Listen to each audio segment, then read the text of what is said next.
Ini ada tangan yang berkuasa ikut main kalau menurut saya gitu loh di Republik ini. Ini bisa jadi lebar kemana-mana kasusnya kalau dibongkar. Saya senang banget ini.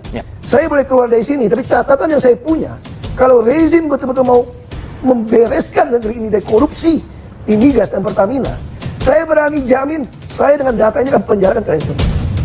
Nggak mau ngomong, kalau cuma angka-angka ini soal Papua, soal apa, saya bilang enggak, saya nggak gitu semangat Pak. Karena saya pikir akar segala persoalan kita adalah kita nggak punya pejabat yang cinta negara, yang cinta rakyat. Kita paksa semua pejabat itu korup. Itu juga ada di tangan Menteri BUMN. Jadi kalau mau tanya saya keterangan apa yang saya ketahui, ya saya dengan senang hati akan memberikan keterangan. Kalau dengan media kan saya nggak bisa buka rahasia perusahaan. Nah kami ini hampir tiap hari rapat untuk ngawasin, melakukan pengawasan sampai ke bawah nih, yang jenjang bawah nih. Itu kalau mau dibuat laporan notulen, kalau mau dikeluarin gitu ya. Saya kira kalau aparat, saya kenapa senang. Kalau jaksa yang sampai manggil saya ya, saya bisa memberikan semua notulen dan rekaman selama saya jadi komut, apa yang saya sampaikan, apa yang saya minta diubah, yang tidak dilakukan oleh direksi, termasuk anak perusahaan, boleh. Oh di media saya nggak boleh. Tadi saya bilang buka rahasia perusahaan kan. Justru saya senang banget kalau Jaksa Agung. Tapi sebetulnya kalau manggil saya langsung, orang juga akan ketahuin jaksa juga. Kok komut yang dibawa di rut Pertamina belum dipanggil gitu loh. Saya orangnya sangat, kalau manajemen ya gitu ya, termasuk kategori yang sangat rapi lah. Apalagi kita mengalami masa Covid ya. Masa Covid itu ada masa yang ada sisi positifnya. Apa positifnya? Semua rapat itu hybrid kadang-kadang. Kita Zoom, hybrid. Itu semua punya rekaman. Dan bahkan setiap selesai rapat, saya pasti ada notulen. Dan ini semua lengkap. Rekaman maupun catatan. Kami lakukan pengawasan, termasuk soal SPBU. Misalnya, soal toilet saja saya urusin. Kenapa toilet SPBU Pertamina kok gitu jelek gitu loh? Kenapa nggak mau bagus sampai orang mau mampir kayak toko departemen apa yang Alfamart, Indomaret yang kecil-kecil gitu ya, retail itu ya. Orangnya mampir untuk ke toilet gitu. Kenapa kita nggak lakukan? Terus apa yang saya bilang? Saya minta semua non tunai pakai kartu My Pertamina, hampir tiap minggu saya awasin. Bahkan mereka mulai bocorin. Masih ingat kan ada politisi yang ledekin saya kan? Ini komut apa dirut? Komut rasa dirut katanya. Saya bilang, saya ditaruh di mana pun saya merasa saya memiliki perusahaan itu. Saya sampai ledekin, saya bukan komut rasa dirut. Dirut nyaru komut, siaran gue bilang. Karena saya tidak tahu, saya tidak membaca laporan BAP, penyidikan, saya nggak baca. Tapi saya hanya lihat di media, seolah-olah ada pengoplosan BBM di SPBU. Seolah-olah, ini ledekan ada medsos kita saya baca ya. Pertamax itu adalah Pertalite yang tidak antri. Sebetulnya saya belum tentu, saya nggak tahu sidang gimana, logikanya.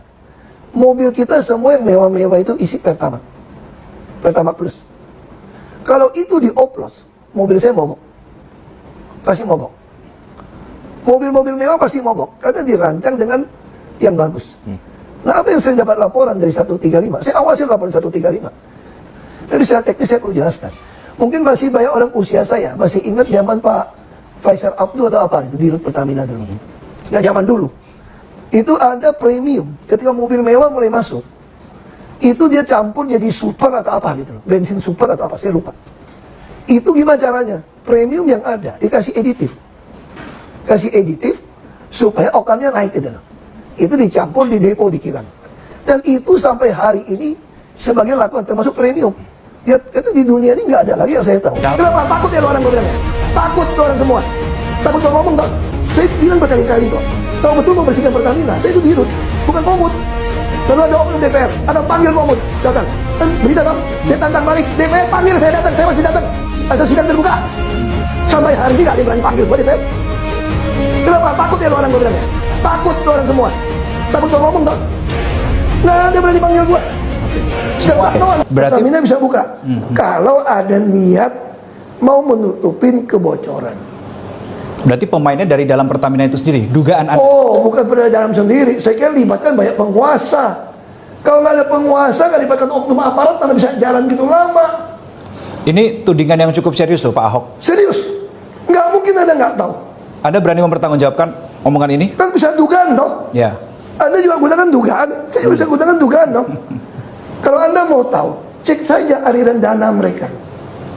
Saya ajarin Anda, para aparat, kamu cek duit orang. Yang suplai terima ratusan miliar, triliunan dari Pertamina. Kalau dia tarik cash, saya udah kasih full Anda ya. nggak usah 100 juta. Dia tarik cash 100 miliar saja. Anda harus tanya sama yang tarik cash, kemana duit ini? Anda berani nggak lakukan? Toh PPATK bisa buktikan toh. Ya. Bank bisa buktikan toh. Tinggal Anda telusuri. Kenapa Anda dapat pemasukan dari Pertamina sekian ratus miliar? Kenapa Anda tarik kontan 1 miliar, 2 miliar, bahkan ke 10 miliar Anda tarik cash? Anda beli apa? Ya. Bagi saya duga jangan-jangan mau ganti pemain ini. Apa setoran kepada penguasa, oknum penguasa nggak kebagian gede sampai mau ribut kayak begini? Mau ganti pemain, siapa yang mau diganti, siapa yang mengganti? Aku nggak tahu. Apa motifnya mengganti? Ya mungkin setoran. Kalau gue berkuasa menentukan ini semua, siapa store gue gede dong, gue pengen dong, bisa kayak gitu. Nah, gimana cara buktikan tuduhan ini tidak betul? Dugaan toh, kan dugaan boleh toh. Gimana caranya? Ya. Kalau supaya nggak jadi, Anda bikin e-katalog dong LKPP. Yang saya cerita, pengadaan semua seperti ini.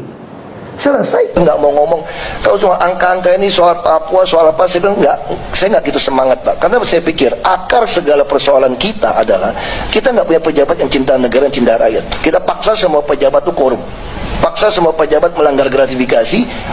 Kita ini jadi munafik.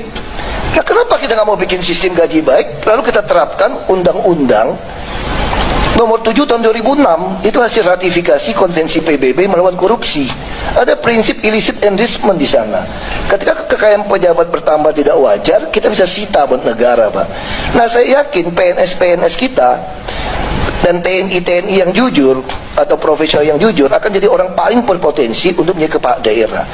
Pengusaha pun akan takut, Pak, ketika diperiksa pajak yang dia bayar dengan harta yang dia punya dengan biaya hidup. Kan kita ada LHKPN segala macam. Jadi pasti orang takut.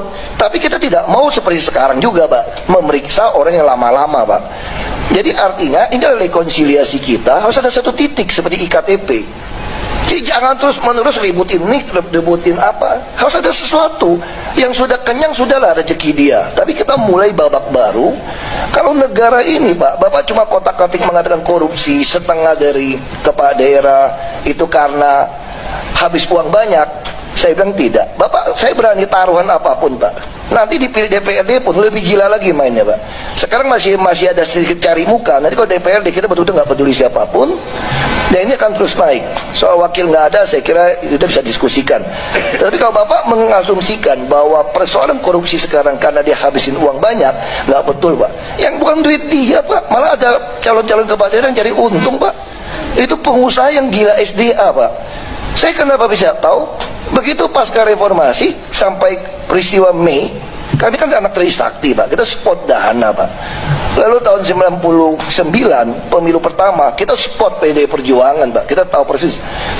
Lalu sampai 2003 saya ikut partai baru, Dr. Sarir. Saya ikut verifikasi bagaimana oknum KPUD memeras partai baru. Kalau Anda termasuk rakyat juga memeras supaya Anda bisa lolos. Lalu 2004 saya ikut pemilu, Pak. Bagaimana pemilu waktu itu masih udah mulai orang-orang DPRD yang dulu ada yang mantan preman udah bisa nyogok-menyogok. Itu 2004. Rakyat udah meres. Lalu 2005 saya ikut pemilu kada pertama kali, itu masih bagus, Pak. Belum ada LSI yang mempermainkan. Belum ada survei-survei yang mempermainkan. Saya mungkin satu-satunya calon bupati yang tercatat di KPUD seluruh Indonesia tidak memanfaatkan satu pun jadwal kampanye. Dan tidak ada bagi baju kaos, Pak. Itu saya lakukan, Pak. 2007 saya ikut pemilu kada lagi di Babel. Yang DPT isi tangan semua, Pak. Pakai cara mati lampu. Tidak pernah kertas suaranya diperiksa mana asli mana tidak asli. Akhirnya sampai jam 7 malam menang 7.000. Komisaris utama, saya hanya berusaha menutupi celah toh. Saya tanya sama direktur-direkturnya, kenapa kita harus impor BBM?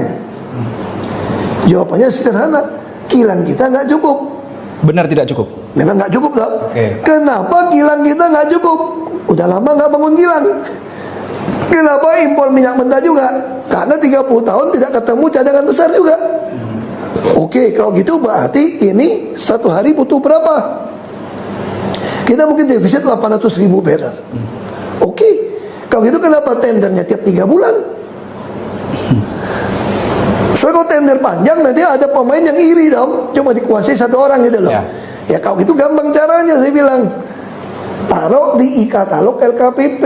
seperti saya lakukan di Jakarta dulu. Di halaman LKPP, Lembaga Kebijakan Pengadaan